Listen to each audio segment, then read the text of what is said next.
Hi. Hi. Look where I am. I know I've been watching. I'm like, Oh, that's my you get. window. I know. Yeah, you'll have to share it with me today. I thought it was only appropriate, though. It's the perfect.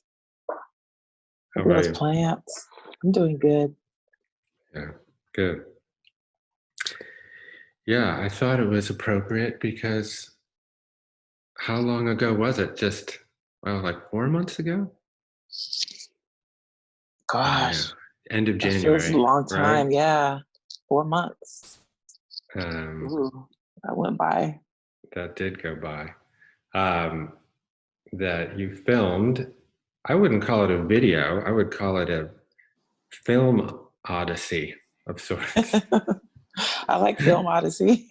You can use film odyssey. Um, right here, I could use a little bit of hair and makeup. You had some. We had a lot going on there. Yeah. Yeah. Um, I think that's like a good place to start if you want to dive in of just, what was the inspiration for creating that film, which, as I understand it, it envelops or encompasses a whole series of songs and videos that you wrote and conceived that tells a bigger story. So, hmm can you let us in on that? Yeah. Um, well, first of all, it's good to see you. Yeah. It's good to see that window again. That I've seen so much since then.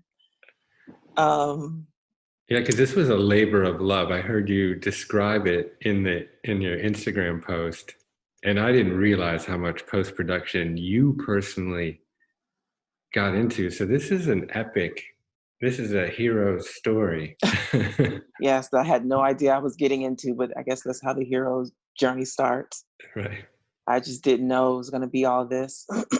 um, well, it started with I have an album that I put out last February called Worthy, and the first single from that album was called That Magic. And so there's That Magic, Steady Love, Crazy, and Sacred Space. And it we had the idea of just telling the story of a relationship arc. So in That Magic, they meet, and it's when everything's all sparkly and fresh and sparks and everything. And then Steady Love, they move in together, and you see them fight and make up and work on their relationship and get engaged and stuff. And it's not exactly linear because I had different leading men and stuff, but the arc. And then we had Crazy, which if you listen to the lyrics of the song, it's really about how it really feels to be in a relationship, like the every day. And then Sacred Space, I I did I added this song to the Crazy video because it's my favorite one on the album. It's all of my friends who are like musicians and spiritual people. It's their favorite one. It was like a special moment in every concert, so I had to find a way to get what I felt my music deserved. And so I work with a wonderful company called BMG, and so they gave me a budget and a half so that I could add Sacred Space. And I was a little bit nervous about that because we were trying to find a way to put visuals to something that's really ethereal. For me, Sacred Space, the song is very ethereal. But I think what I have learned about images is that sometimes it's not about what you see on the screen, but how you see it on the screen. And so Crazy is very colorful and bright with a lot of light beams. And, you see the couple inside of spaces and being together and laying in hammock and nature. And Sacred Space looks like you're in a dream. It like has like um, a sheen over it, light beams coming off of the skin and fog and dreaminess and glowing white clothes and all this stuff. It looks like a dream. And so um, for me, Crazy and Sacred Space is the continuation of that story where it's like, even though you found some place where you want to be, what else is there? Sometimes questions come up. And also for me, in my own journey, I think I'm talking about like, I think this is very common. In fact, I think this is the point of relationships, actually.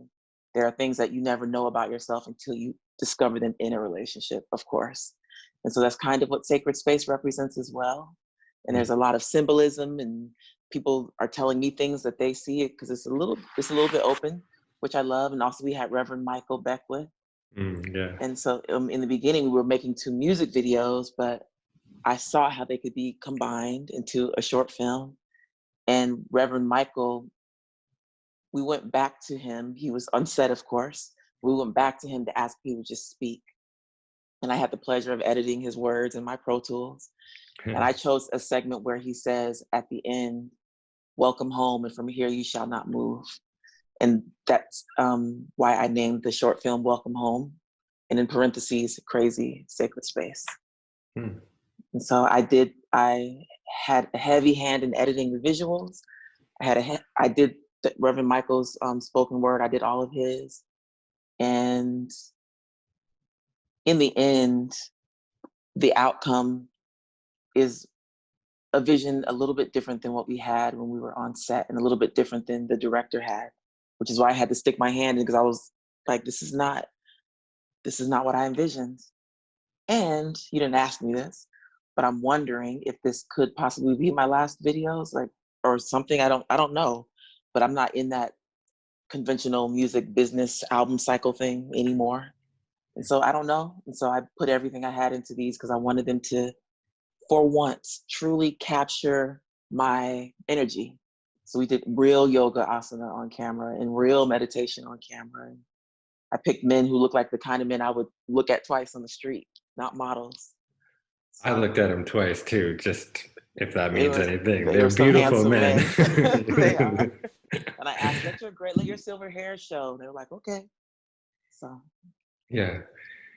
No, I mean, it shows the heart and the soul shines through. And I can see why you might consider not doing another video. I mean, I hope you do, and I know that your fans hope you do, but I can also understand why this might represent some form of like alloying or a culmination of a lot of different parts of your life. yes. Obviously, the musician, the poet, the writer, the creative, the editor, I guess in this particular case, or co-editor, but also very much the spiritual side of you that I know because we've gotten to know each other a bit, and that you've always projected that, but I think now it's come into like full culmination or full manifestation. Like I feel it. I mean, it's not oblique. I mean, the first shot of the video, you're sitting in front of a Buddha meditating. So you're right out there now. Yeah. I think that over these last years,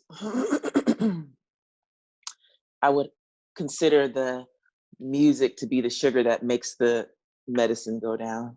And so I would hide a lot of my spirituality in the music and literally just hide it. Excuse me, I'm pushing through some stuff today. Give me 1 second. Yeah.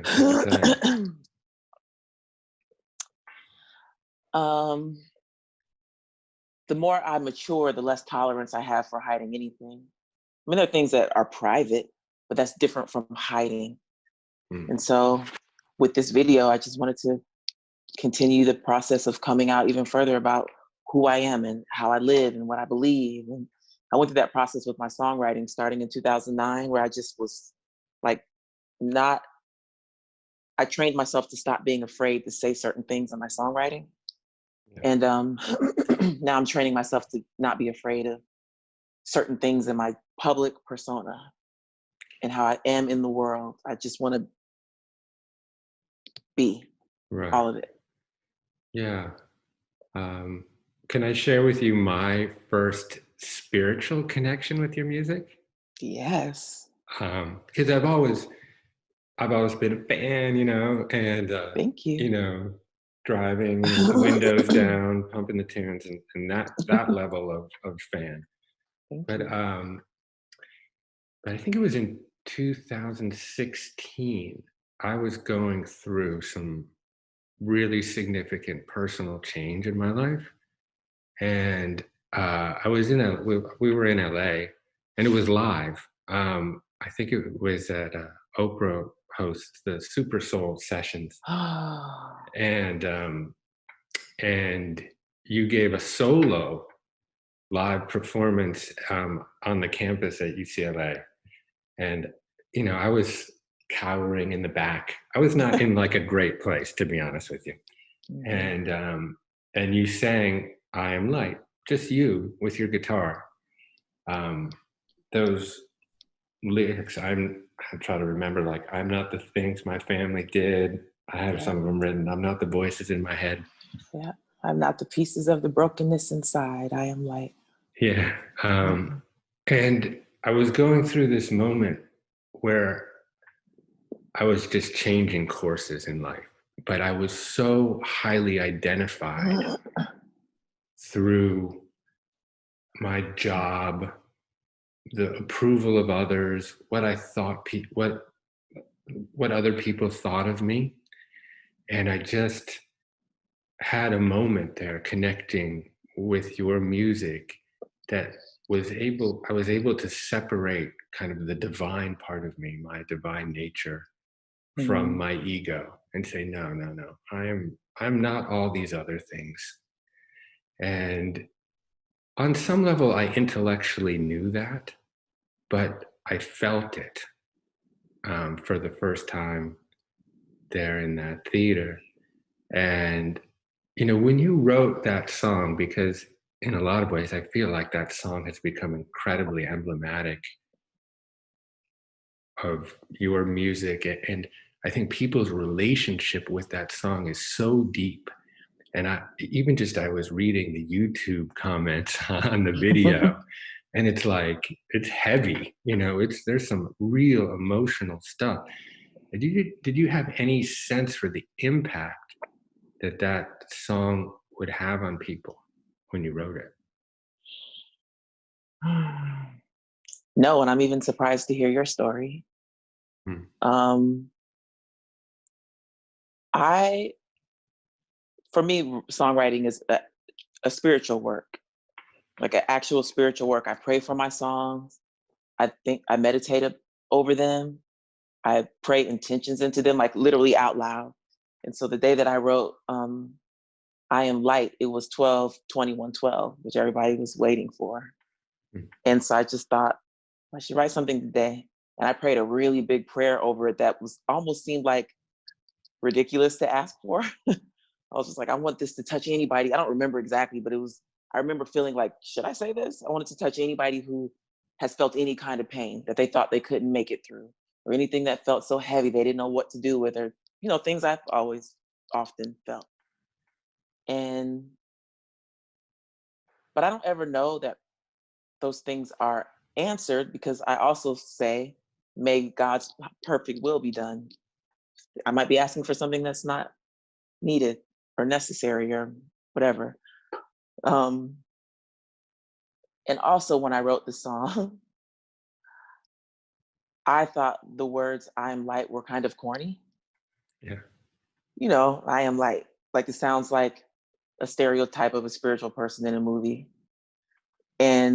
But when I get myself into that place where I am allowing the music to emerge and I'm not trying to force it out, I trust what I hear.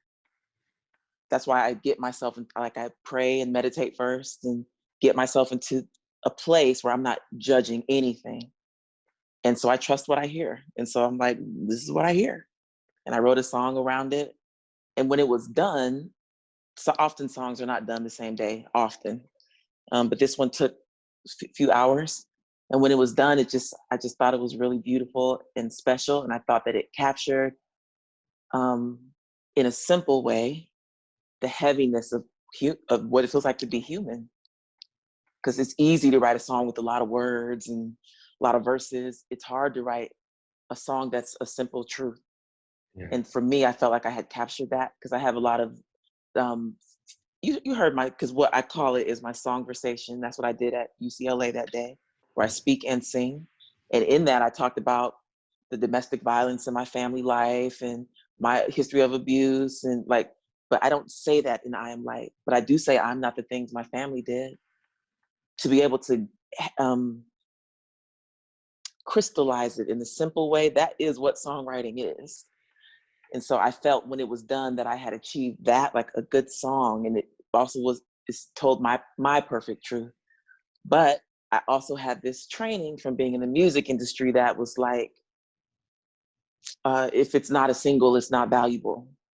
Yeah. Because I knew this song was never going to get played on the radio. It's not that kind of song. But what I Right. always forget, and what I Am Light has taught me, is that there are so many other places that music lives other than the radio, which is people's hearts. And so I Am Light surprised me because I accidentally made an album that was too long. The album was called Songversation. It had too many songs because somebody at the label told me we needed extra songs for Target and da-da-da. But they didn't tell me I had to put them all on every album. So I couldn't get them off. And it made me mad because I worked on the album so hard, then it's not what I meant, right? So it's accidentally too long. But even inside of that, I Am Light still rose to the top, and people kept sending me messages about that song. And it was the last song on the album, so they listened. And so it all surprised me. I did not think it was going to be this way. I thought it was corny in the beginning, but it is the only song of mine that I listen to often.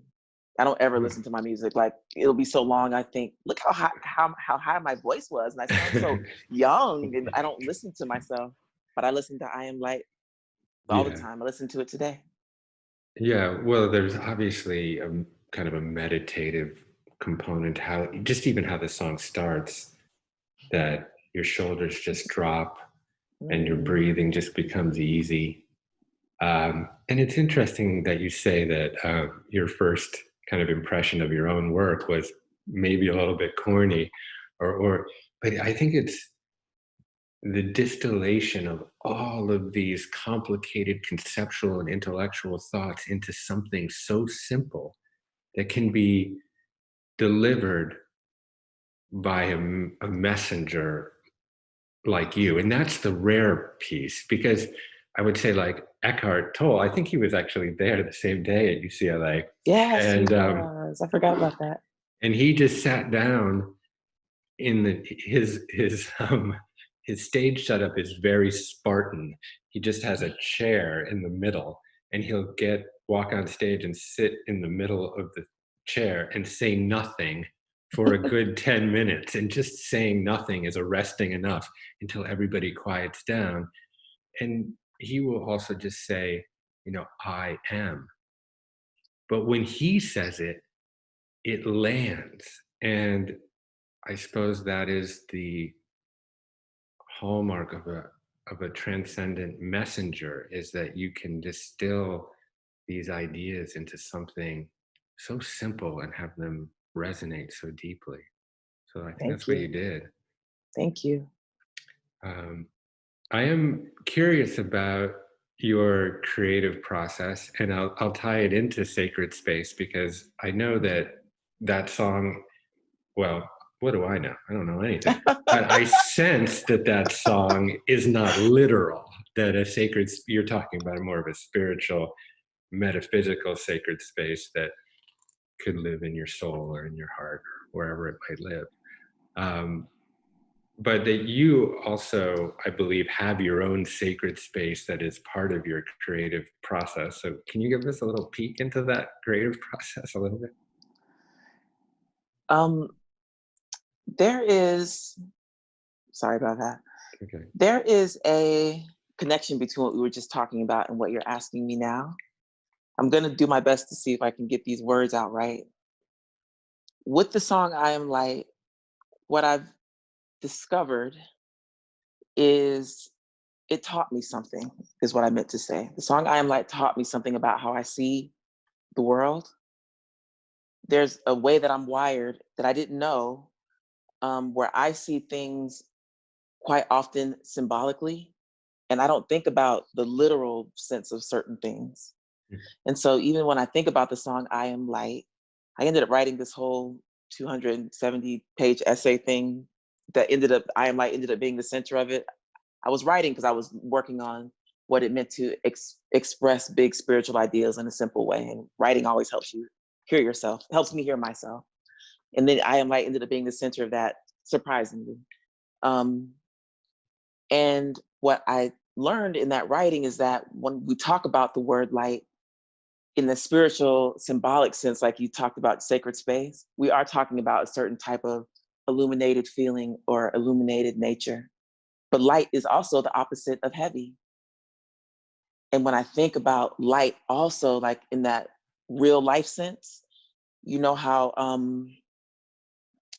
the combustion of something gives off a great light?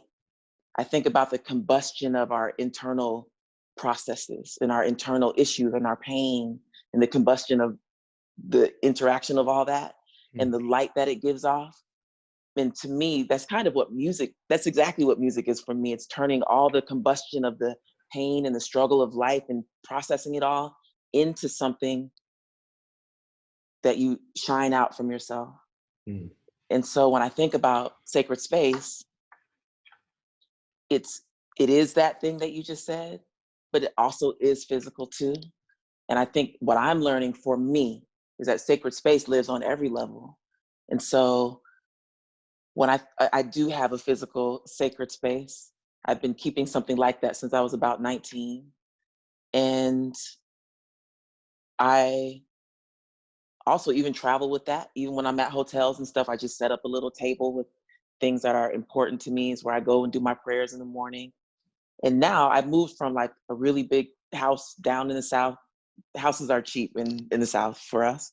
And I lived in a 6,000 square foot house because half of it I didn't need, but the other half was perfect house. So that was my house. And I moved from that house in 27. I lived there for 15 years almost. I left it in 2017, and now I live in about maybe 900 square foot condo. And one of my bedrooms is my prayer room. And I have clothes in the bathroom. I have shoes in the oven because this room is going to be my prayer room. So it's something that I just need. And so I do have that. And even also on my writing table, I always keep a little sacred space on my writing table for my songwriting, just a little thing with my great grandmother, my great great grandmother, and my great great aunt, their picture. I just keep it there. But also what I have learned in the music industry has taught me so much because it gives you so much practice with healing yourself from lots of criticism and sexism and racism and painful things and judgment and stuff. It gives you lots of opportunity to heal and work with those things. I have had to learn how to carry a place inside of me that is where I can go. I can just take a breath and sit in the corner and I can go there and get myself back to a centered place because there's always somebody pulling or asking. Sometimes, often, most often, people mean well. Yeah. But somebody comes up behind you and taps you and you're freaked out. Where how do you get your nervous system back calm before you go on stage? And so learning how to like manage myself is also a sacred space. And also this quarantine has taught me that I have places that are sacred spaces for me on the planet. When we talk about our love of nature, nature is that's a vast conversation. And for me, there are certain places that truly are sacred space that have healed me so many times. The times I've had the hardest times I've had in my life, Hawaii healed me from that. And I wouldn't just go stay at a hotel. I would go hotel for a couple of days. Then I'd find my rental house. Then I'd go off into nature with some people. Then I'd be in the woods for like 9 days. And my mom would be mad because I'm not calling.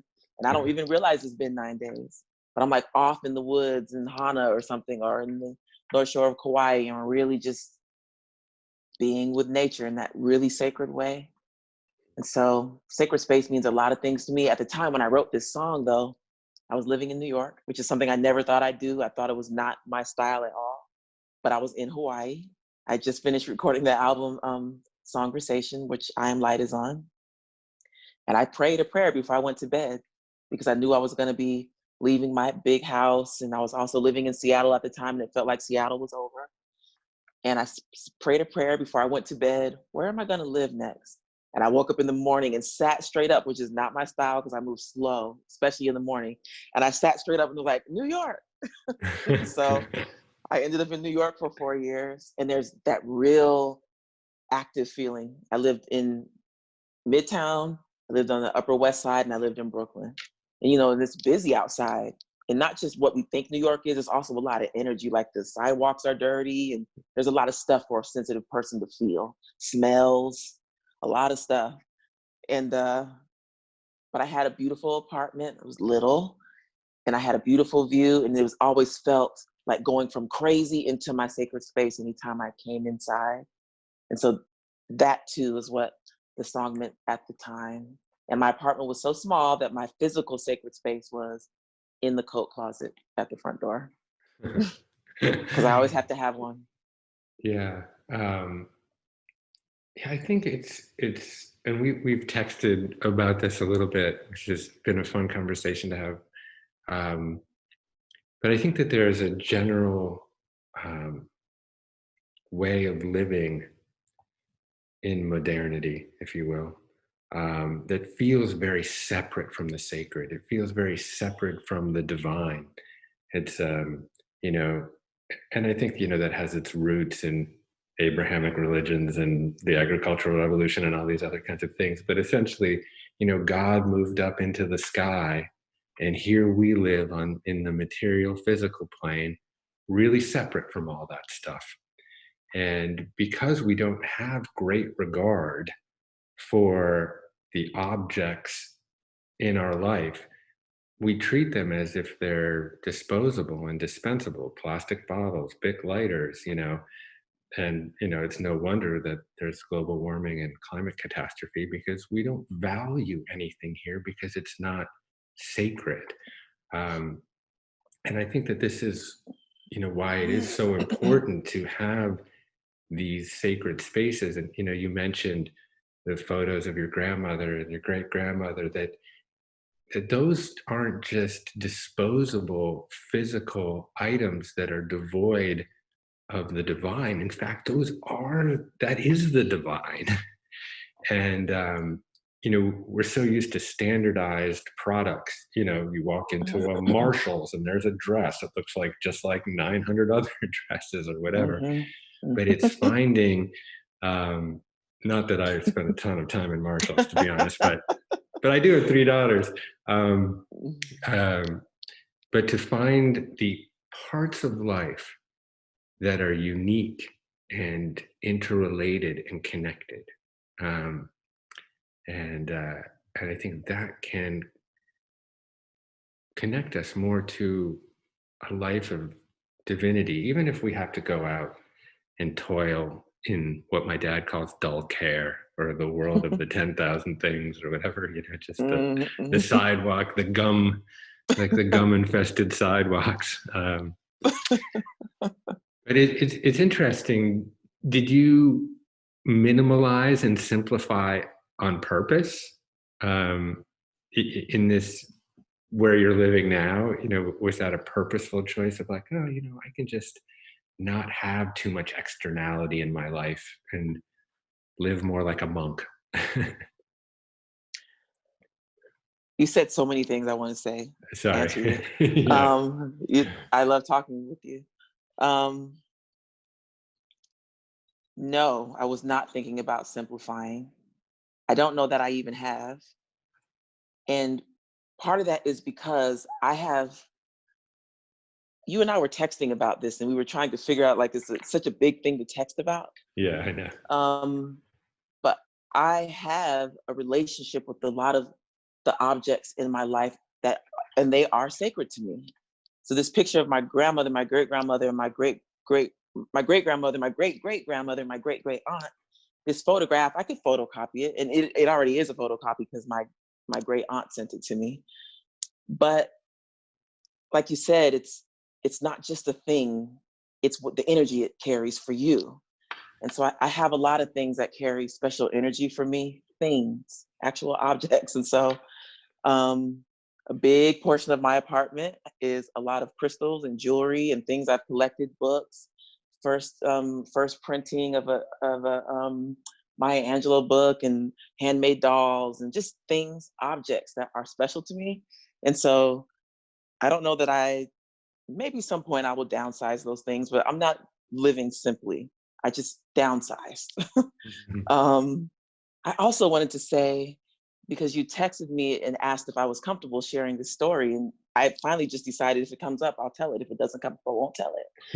But it's coming up now because we're talking about the sacredness of things. And one of the things that, I mean, I guess there's no point in mincing words. One of the things that really bothers me about our contemporary culture is that it feels like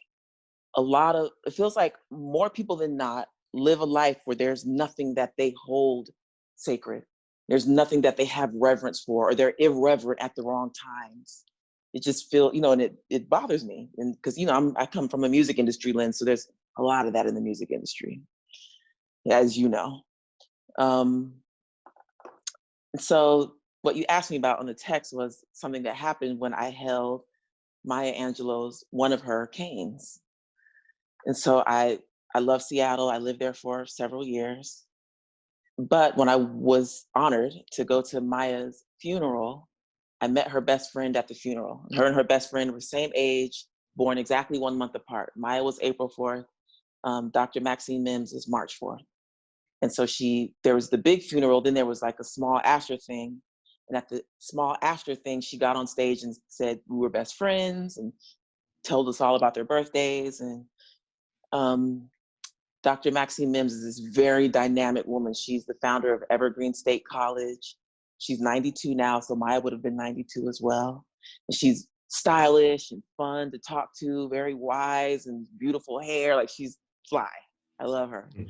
And so when she was walking from the stage after she spoke, I put myself in her way. And I was like, I live in Seattle. And she said, who lives in Seattle? Like, me. So we kept in touch. And I finally got to go out to her house. She lives outside of Seattle, like an hour drive. And I finally got to go out there in just, was it 2018? 2017. It's my first time getting to go out there. And she is 92 and has had a really dynamic life. So she has all these sacred objects all over her house. And she lives right on the water. She has a really old tree that her deck is built around, like it's a sacred space. And so she has all this stuff. And she said, go on back there and see Maya's canes. And so she had them all in 2 or 3 cane holder, like the umbrella holder type things. And she was like, go ahead and take them out, touch them, whatever you want to do.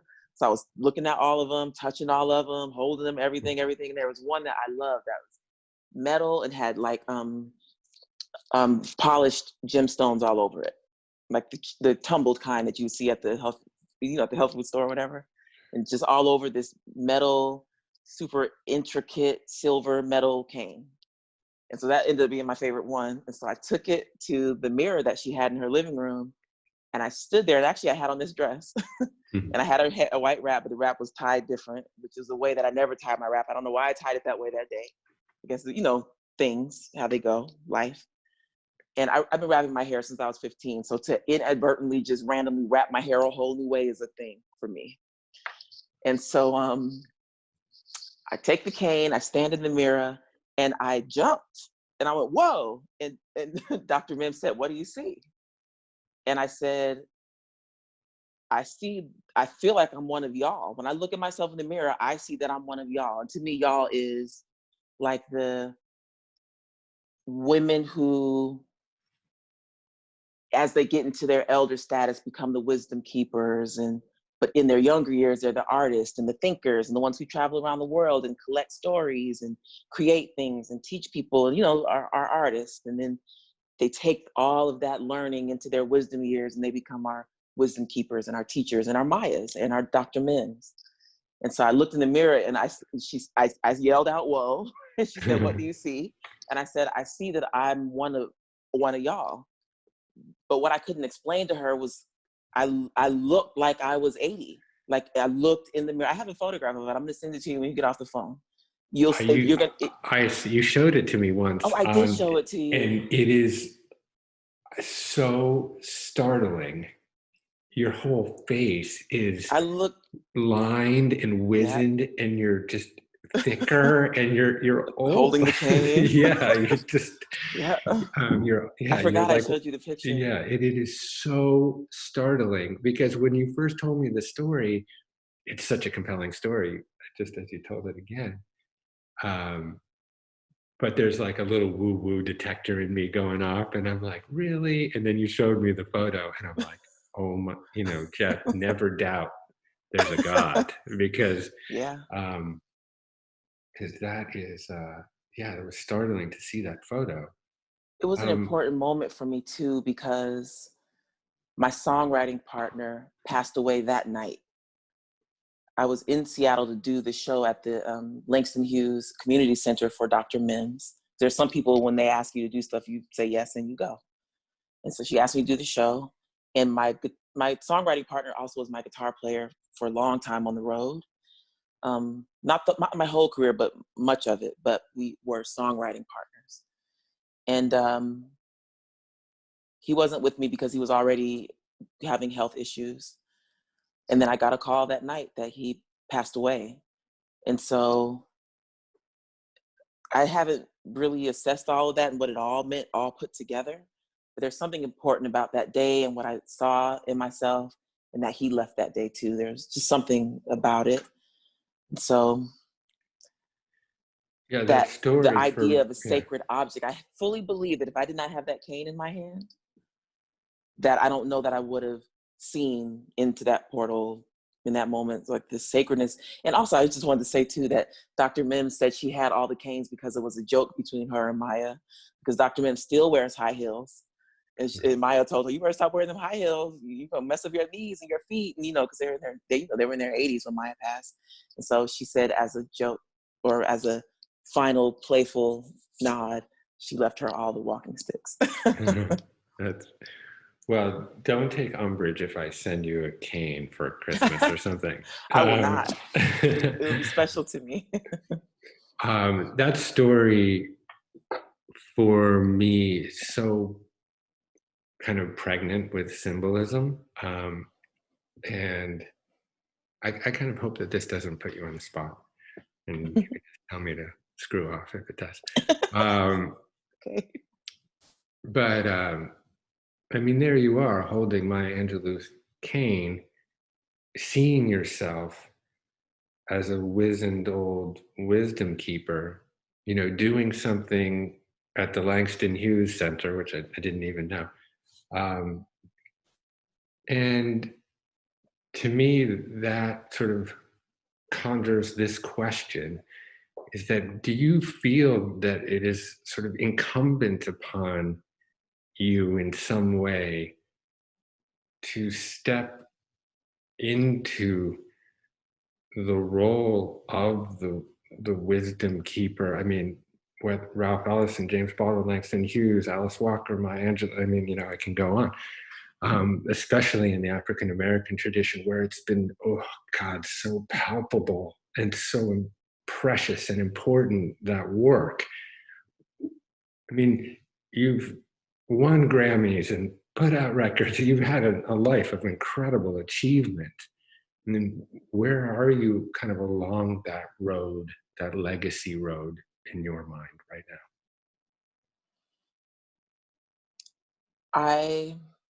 So when you use the word incumbent, does that mean that you are the natural next now? person to walk into that?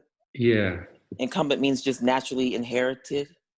Yeah, like it's that it's almost your, I don't want to say it's your responsibility, but do you feel that that is the kind of natural, in that really original word of meaning of the word natural, next step for your life?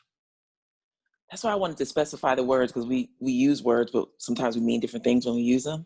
Because I Mm-hmm. don't see it as a responsibility necessarily, although we can kind of use incumbent that way.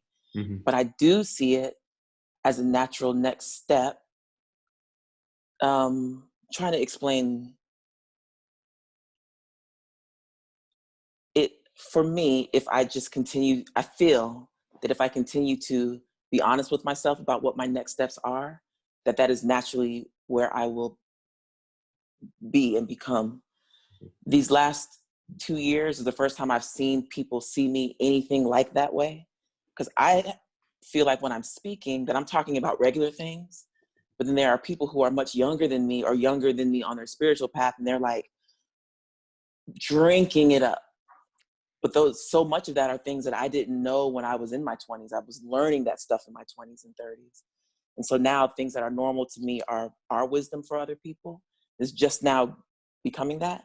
And I feel like as long as I continue to be honest and continue to learn, continue to go where my heart and soul tell me to go, that I think it is just natural for me. But I also think there's a part of me that feels that even if I didn't want that it would be hard to stop it because of the lineage I come from, which is why I keep that picture on my desk all the time. Because the more I learn about myself, the more I realize I naturally do things that are of my lineage. And I come from some very strong, wise, interesting women and female lineage. Male too, but I'm especially connected to my female lineage. And so I feel like if I just keep being me, that I'm going to be like my aunts. And then eventually I'm going to be like my grandmother. And eventually I'll be like my great grandmother. So, but as we know, free will can always mess things up. But I've always been a person who, that's really how I started my spiritual path, because I wanted to know from a higher power what I was supposed to be doing with my life as a whole. And so when I was 19 and 20, I started really asking, like, what do I do? And how do I make the most out of this life? And at that time, what I discovered, which I think was the right thing at that time, was that music is also a generational thing in our family. But it wasn't just about making music. It was about what I was going to make music for and what the intention was and what stories I was going to tell and how I was going to add to the world and to myself. And I think that I know that is why I write the kind of music I write and the subject matter and the stories I tell, because that's why it is a spiritual work for me. Because back then it was something that I felt was presented to me as an option that I said yes to. And so now, where I am now, I'm looking at my options and what I have the opportunity to say yes to, but it's a little bit harder to see because I have this whole developed life. And so is it supposed to be big? Am I supposed to write a bestseller, or am I supposed to just write? Am I supposed to go all around the world and talk to everyone, or do I just talk to the kids at the school on the corner? Like, I'm trying to understand who I am in this time. Yeah. But what I do know is that it still comes from that place of listening and wanting to learn and give. Yeah. I hadn't thought about it that way. Thank you for asking that question. Yeah, no,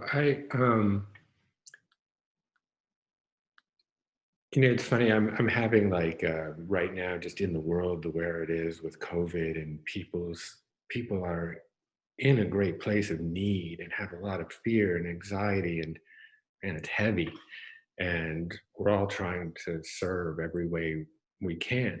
And every week I write an email that goes out to a lot of people, like 1 million people, and I pour my soul into it, and I put my personal email at the bottom of it, which is probably crazy. And then I spend 2 or 3 days answering every single one of those emails that I get in personally. And I don't know really how long I can do that for, because, right now maybe it's like 500 emails or something. But they're not like, hey, how you doing? That was great. They're like, here's my life. And by Tuesday, I'm sort of spontaneously bursting into tears, like a lot of time. Thank God it's Friday that we're doing this, because otherwise it'd be a total wreck. And I've been spontaneously bursting into tears today. Whole other conversation though. Well, if it happens, we're in good company. Misery loves company, as they say.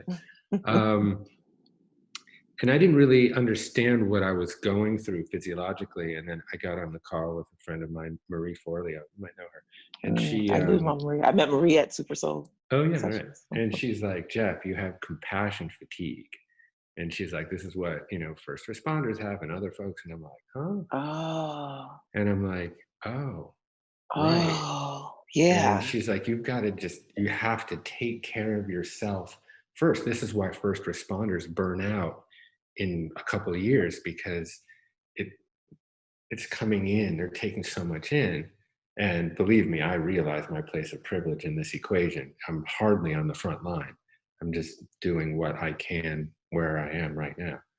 Um, but I guess that was leading me to a question or an observation, because I think, as you said, whether you kind of actively step into that role of teacher of like, I'm going to write the great next, American novel or personal development book or whatever, people already see, they're already projecting their own spiritual journey onto you. That's already happening. And I wonder if what your experience is like with that. Does that feed you or drain you, or some form of combination of both? Just holding that much space for people. I am shaking my head as you're speaking because I don't get to have this conversation a lot with people. Um, because I don't think, unless you are a person who has like that, um, for lack of better words, invisible interaction with millions of people, unless you have it, you don't know anything. You don't even know it exists. You don't even know like that there's an energy that exists. So when I became in the public eye, I didn't know what I was getting into. I didn't know that that was a thing, that the invisible exchange. I also didn't know that it was going to be this big, or that there would be millions of people who listened to my music and had emotional responses and projections. I didn't know at all. And I feel like the first 10 years, there was this way that it affected me physiologically that I just never knew what to attribute it to. Because I would think, why am I always so tired? like everybody else gets up and goes to breakfast and they talk and they're dressed at breakfast time. And to me, it was just like confounding how people could have that type of energy. And so also I also learned that I'm also just a very sensitive person. And so not only was I having that invisible relationship, but I'm also very sensitive to everything anyway. I didn't know either of these things about myself. And so this last 10 years, from around 2009, was a really pivotal moment in my life. So from 2009 to today, a big part of my spiritual practice has become how to continue to nourish myself, given everything that I take on and everything that I give. And sometimes I get it right and sometimes I don't. But it's a big part of my life, learning how to keep myself healthy inside of all of it. And there is a part of it that feeds me, because it's hard to take it personal, though. Yeah. When somebody says you did this, it's like, I didn't. I am listening to my spirit and listening to God and translating my feelings. And you did something for me by listening to me. And then when they say that I did something for them, then I just think, thank you, you know. Yeah. Yeah. But also there's more of an energy exchange than just a thank you. There's the thing that goes on. And so it's really cool, forgive me for like such a small word, but it's really cool for somebody to say those things. And so my mind is like, ooh, love it. But we know our minds are the least of what needs to be running our lives. So my mind likes it. My body and my energy body is like holding more than I know how to handle. Yeah. Yeah. I mean, even in my relative to how much you have to hold, even in my small way, sometimes I'll get, response and I'm like, whoa, I don't want that responsibility. Yeah. It's scary to me to have that Yeah. responsibility because I'm not even Yeah. sure I can handle this corporeal being right here. I'm just barely Yeah. hanging on sometimes. Same. This quarantine showed me how much I have lacked routine my whole adult life. And so of course it's like, of course people who have more routine life have more of an option to make sure they take their vitamins, make sure they work out consistently. And it was like, it was, spirit was talking to me, and it was like saying stuff like, you know, of course you haven't been properly nourished over the course of your adult life. You haven't had that consistent wake up, go to bed thing. And so I'm trying to manage regular things, like just how to get minerals in and regular things. And so when I get those stories, my mind loves it. I don't know how to handle it all. Yeah. I'm wondering right now, I keep referring to this time kind of jokingly as a forced monasticism, because for many people, the reality is doing a lot more with less, kind of less externality, whether that's something as simple as takeout food or just less money, to be honest.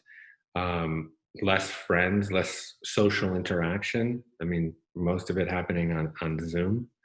Um, and in a way, I think it's very scary for people, but it's also monks go out to, ashrams and caves and, for a reason, to essentially strip away all those externalities to do real deep personal inventory.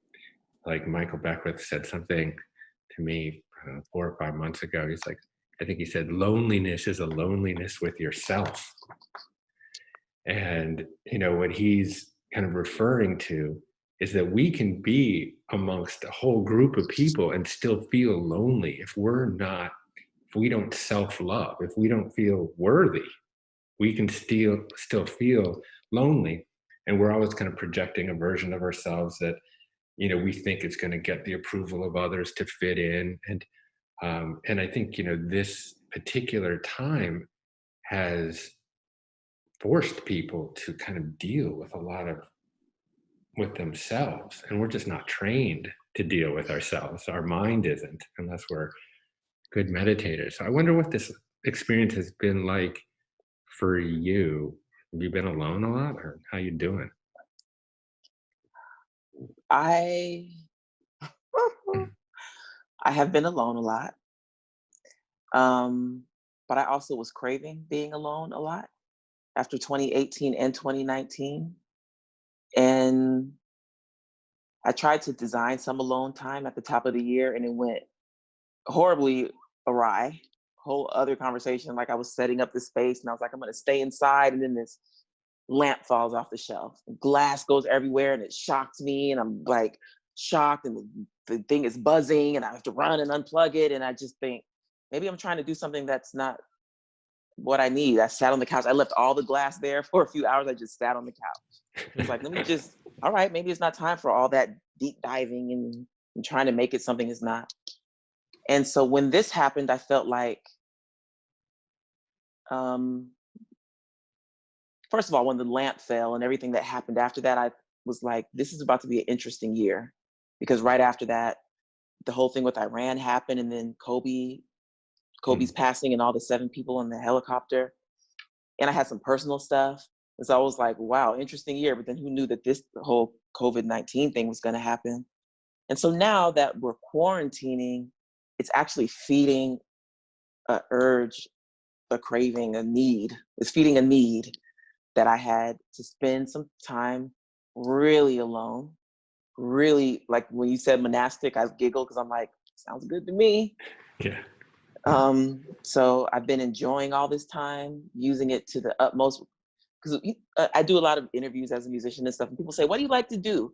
And I never know how to explain to people that what I really love to do is contemplate. I love Mm. to just sit somewhere and just let my mind wander and go deep into those thoughts and let it guide me to a book or guide me to a thing that I want to write. Or I love it. I love it because I have such a big external life. I love having that big internal life. I love it and I need it. And so I know what to do with alone time. I know exactly how to be with myself. And so I've been able to go even deeper into that. I've had some uncomfortable moments with it, but I'm comfortable with that too, because I'm used to having uncomfortable moments with myself. And so it hasn't been anything I'm not used to. It hasn't been anything I didn't need at this time. The only discomfort is like when you go deep into that place, you can also feel everyone else deeper. And so feeling all the collective pain and fear, and it's wild. But Yeah. I feel that often anyway. because I get those letters like you and those stories from people, and I know how hard, how dark being human can get, because I have things I never would have thought about that people tell me. Yeah. So, but I'm used to feeling that heaviness and the darkness. It's just, that's been the downside or the flip side of this alone time, and like all the deepening and the quietness and all the meditations I've been able to do, and the writing and the thinking. So I'm having a nice experience with myself. I am ready to travel though, because some of my most sacred moments are out in nature, and I miss that. Yeah. And I want to see my niece, because kids grow up so fast. So I miss seeing her too, but I'm okay. Yeah. It's funny. My girls, speaking of, They just came in? they just came in. So I'll tell you about this. That's actually a great little funny segue. And they're looking at me askance. They're like, Dad, when are you going to be finished up? My phone's about to die too, just FYI. Okay. Let me Well, know if this speaker phone doesn't sound good. well, I'll just finish. We can just finish with this. Is that, I think we've all had to kind of dig deep. Oh, I think you're frozen. Hold on. Hold on, sorry. I was Okay. trying to put you on speaker so I can hear you, because I had to plug my phone in. Sorry, Jeff, hold on. No, you're Are you good. talking? Yeah, I can actually hear you. Perfect. And I can't hear you, and that's the problem. Okay, it's all right.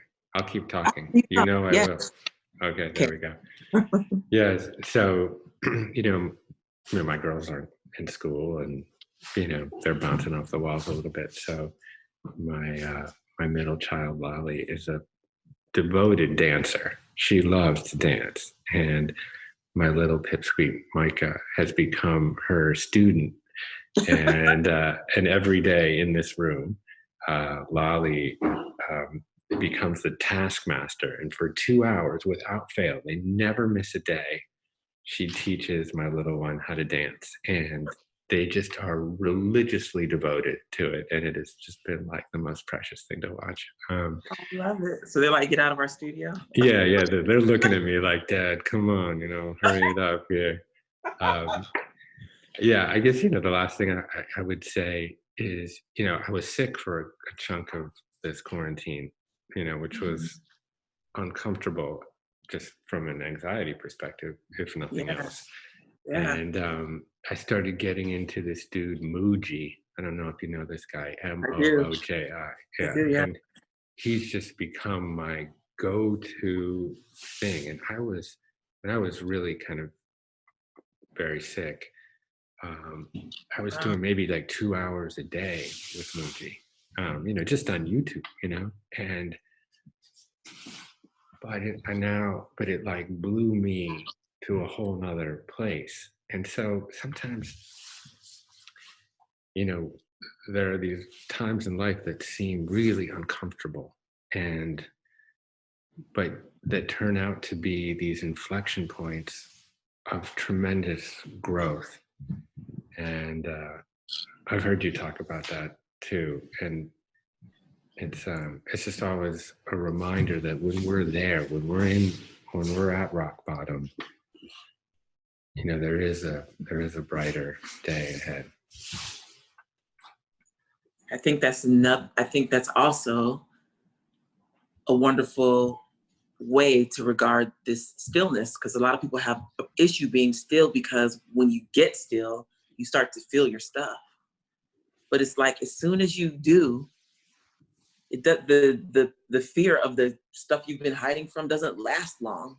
For me, I can say some of the hardest things I've been through, and I had to just stop and look at my shadow, my dark stuff, and it lasts a week, literally. And I'm like, okay, what do I do next? Who do I call? Okay, so I need to call this person and talk to.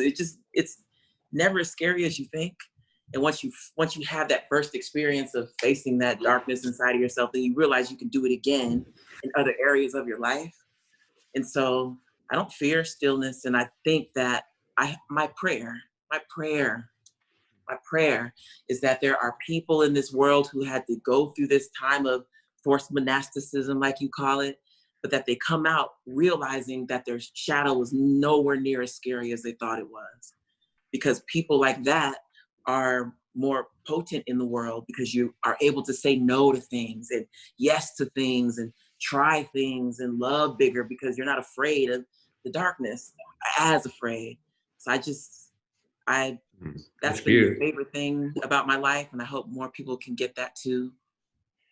That's beautiful. It's so funny. It's anytime I ever sense any reluctance from you to become that wisdom holder, I just realize you're already there. You know, like I was listening to a message that you sent me. I think I told you when I was walking through the hills here in Topanga, and it was the resonance of your voice as much as anything you said. And you know, I disappeared. It was only the world, you know, and of course that's the goal of any spiritual practice, is to find that sense of self-transcendence. You know, what you found on, you know, mountaintops in Hawaii, you know, sometimes we just get a glimpse of it and that's all we get. um, but it's beautiful. I'm very grateful um, for my burgeoning relationship with you. You've inspired me and given me a lot to live for, so thank you. Thank you. I want to thank you too, because today gave me a chance to practice something important, because I am just very sensitive and I feel a lot and go through stuff, and I feel it deeper than it seems a lot of people around me do. And so because I have such a public life and such a private one, very often it'll be the wrong time publicly, but I will have to retreat. Mhm. And today I'm pushing through like some physical pain in my body. Mhm. And I just thought, Jeff is a safe place to do this. Like if I start hurting and I just go, ow, and I go, I have to go, he'll understand. I will And always so understand. thank you for giving me a chance to practice showing up even when it's hard, because I didn't feel any pain during this conversation. So now I can go back and lay on my heat pad and chill. Oh man.